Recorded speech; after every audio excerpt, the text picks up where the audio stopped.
The training chamber smelled of stone, sweat, and the lingering ozone of Kalen's frustration. For an hour, he had been blasting target dummies with barely controlled tantrums of lightning and fire, refusing to even look at me.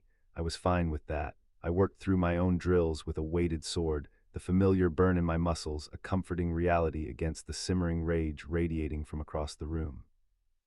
The heavy oak door opened and Reese slipped inside. He moved with a liquid grace that absorbed sound, his presence immediately shifting the room's tension into something far more complex. "A productive start, I see," Reese murmured, his voice cutting through Kalen's storm. He gestured to a smoking dummy. "At this rate, you'll have destroyed our equipment before the first trial." Kalen whirled, a ball of fire coalescing in his palm. "Stay out of this, Gloomwood." "It's very much in this for me," Reese replied, his calm infuriating. "We are a team, a three-legged stool, one broken leg, and we all tumble." "She's the one who's broken," Kalen spat, extinguishing the flame. His gaze landed on me, hot with shame.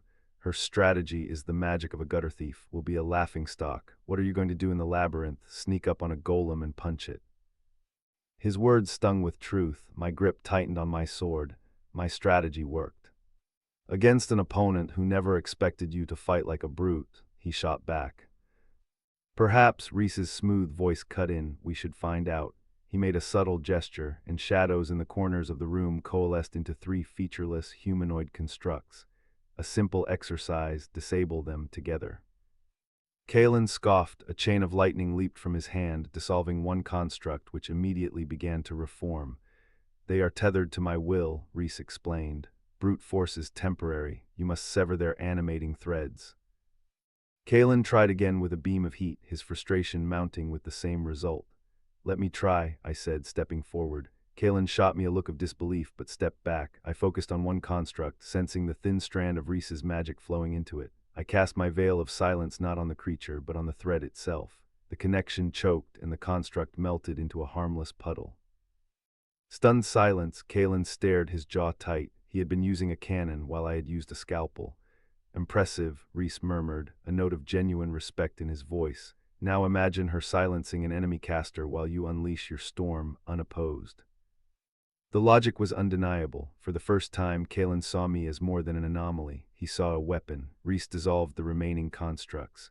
"We meet tomorrow at the eastern gate. The first trial is the Whispering Woods. Be prepared."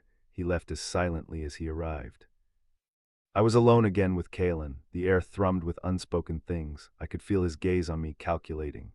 "Don't think this changes anything," he finally said, his voice low and hard. He closed the distance between us, and the air grew thick, heavy with the scent of ozone and something unique to him, like spice and cold mountain air. His power was a palpable force, a pressure against my skin meant to intimidate me, to reassert the dominance I'd stolen.